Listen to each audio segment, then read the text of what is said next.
And I am thrilled to announce to you that the iPad pricing starts not at $999, but at just $499. Le jour où Steve Jobs il a présenté pour la première fois l'iPad, c'était il y a 10 ans, jour pour jour.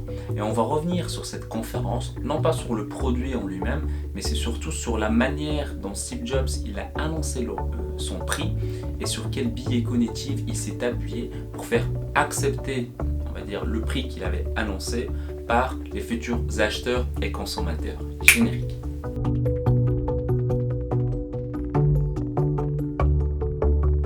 Bonjour, je suis Mehdi Lariani et bienvenue sur l'Art de Convaincre, la chaîne qui vous apprend à communiquer et vendre efficacement. Si vous êtes nouveau ici, pensez à vous abonner en cliquant juste en bas parce que je publie une vidéo chaque semaine.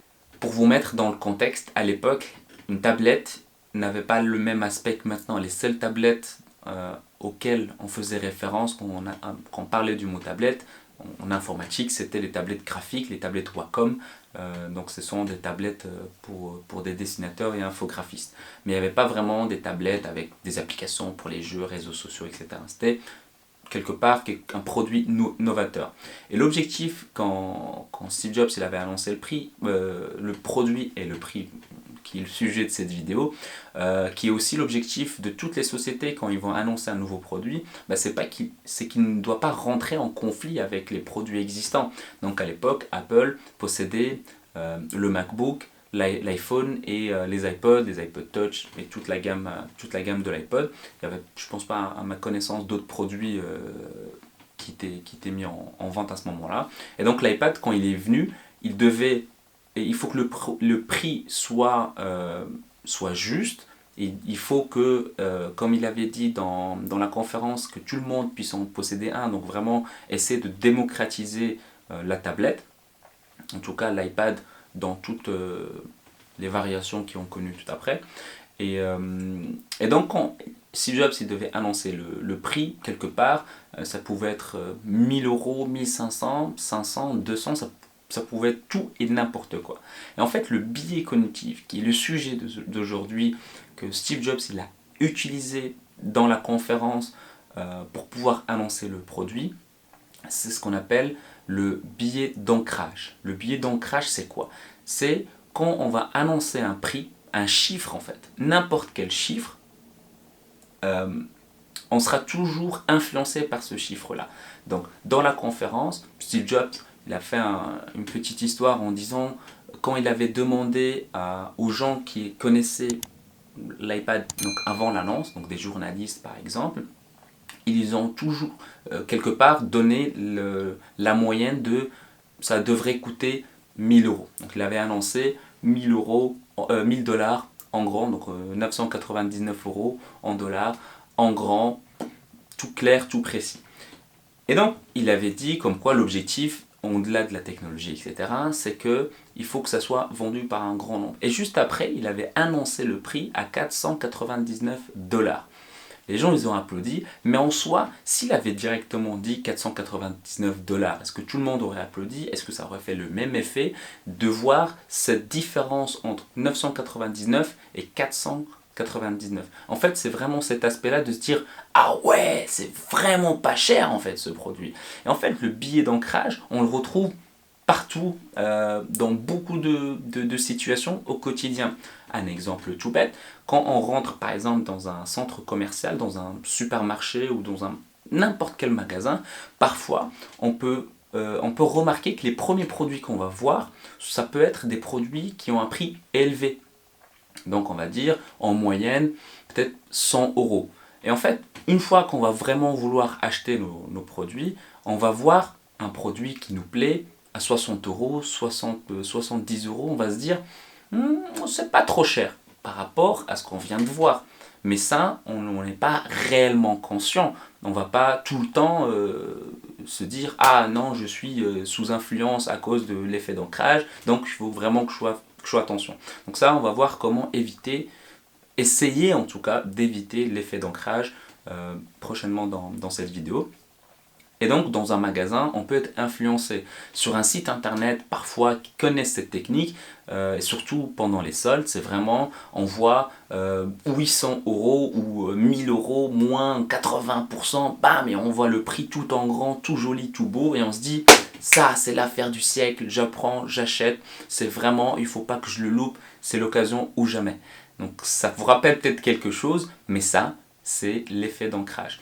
Une autre situation qu'on peut vivre, par exemple, c'est quand on va négocier, durant une négociation en affaires, dans un bazar, dans n'importe quel type de situation. Et très souvent, il y a deux situations. Si par exemple, l'autre personne commence avec un prix élevé et que vous savez qu'il ne vous convient pas, ça ne sert à rien de répondre avec un autre prix qui va être beaucoup plus bas. Pourquoi? Parce qu'en fait, ça va créer un gouffre et il n'y aura pas vraiment de terrain d'entente. Donc qu'est-ce qui va se passer? C'est que si vous voyez que le prix il est trop haut, à vous de choisir la technique. Il y a des gens qui font scandale, il y a des gens qui commencent à dire « Ah non, ça sert à rien, je me casse, je vais voir dans un autre magasin. » Donc chacun trouve sa raison pour arrêter les négociations. Donc ça veut dire quoi? Ça veut dire que si on veut reprendre les négociations, on dit « Écoutez, tant qu'on ne commence pas à ce prix-là, ça ne sert à rien de continuer. » Donc, quelque part, vous réactualisez l'effet d'ancrage. Donc, en soi, il faut vraiment faire attention au prix, aux chiffres que vous allez lire. Donc, ça peut être donc, dans un bazar. Il y a une expérience qui a été faite, donc le billet d'ancrage, je ne l'ai pas cité au début, mais on peut retrouver beaucoup d'informations là-dessus par Daniel Kahneman et Amos, donc, dans un livre qui s'appelle Système 1, Système 2. Excellent bouquin. Et il y avait une expérience, donc j'ai pris quelques notes. Il y a une expérience qui est fascinante par rapport à l'effet d'ancrage. Il y en a plusieurs, honnêtement il y en a plusieurs, mais celle-là qui peut vraiment vous mettre peut-être la puce à l'oreille. Et après je vais vous montrer comment peut-être éviter l'effet d'ancrage.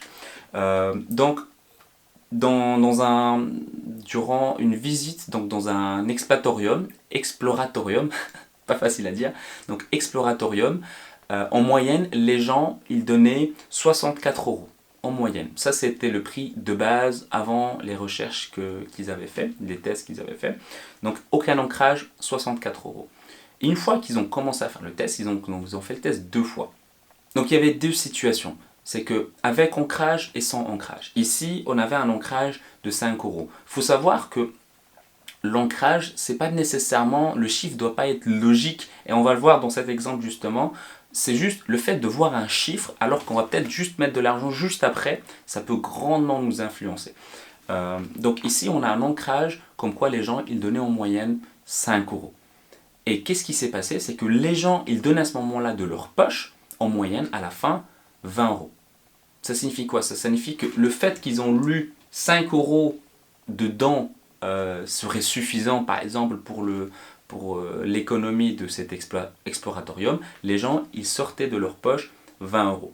Par contre, quand dans leur test, ils ont mis un chiffre, un truc de ouf, ils ont mis 400 euros, les gens, ils sortaient de leur poche, en moyenne, c'était 143 euros. Donc, je vous laisse imaginer un peu l'effet d'ancrage que ça peut avoir au quotidien. Donc ça veut dire que sur n'importe quel chiffre, donc un exemple tout bête, vous posez la question, d'après vous, est-ce que le plus grand séquoia au monde mesure plus ou moins 80 mètres? D'accord? Deuxième question, ouverte. D'après vous, combien mesure le plus grand séquoia au monde? Je ne vais pas répondre à cette question, je vous laisse me répondre en commentaire et sachez que votre réponse, donc là je vous ai un peu tout expliqué, mais votre réponse peut facilement être influencée par cet effet d'ancrage. Maintenant, si vous voulez éviter l'effet d'ancrage, on ne peut pas l'enlever à 100%. Donc voilà, c'est un biais cognitif, donc c'est, on va dire, une faille du cerveau, comme il y en a d'autres. Je vais peut-être essayer d'en faire d'autres sur les différents biais cognitifs qui existent. Mais en tout cas, si on veut diminuer l'influence du biais d'ancrage, c'est en fait au moment où on voit qu'il y a peut-être des chiffres qui vont venir, peut-être un rapport, peut-être l'achat d'un produit, ou peut-être le rachat d'une société, ou des choses comme ça, ou si on veut investir dans un projet, il faut éviter à première vue les chiffres. Donc on regarde l'aspect, on regarde tout et on essaie d'éviter tout ce qui peut être chiffré parce que ça peut facilement nous influencer. Et si à ce moment-là on a vraiment besoin de sortir notre argent pour faire une opération quelconque, il faut se poser la question concrètement, réellement, est-ce qu'on en a besoin, est-ce que c'est une envie, etc. Et donc il faut vraiment être concentré sur l'opération que vous allez faire et que vous êtes en train de faire. Donc c'est vraiment essayer de prendre un peu l'entièreté de votre cerveau, de votre concentration pour pouvoir vous focaliser sur l'opération que vous allez faire. Donc ça c'est pour diminuer l'influence de l'effet d'ancrage. When we set out to develop the iPad, we not only had very ambitious technical goals and user interface goals, but we had a very aggressive price goal because we want to put this in the hands of lots of people. And just like we were able to meet or exceed our technical goals, we have met our cost goals. And I am thrilled to announce to you that the iPad pricing starts not at $9.99, but at just $499. $499.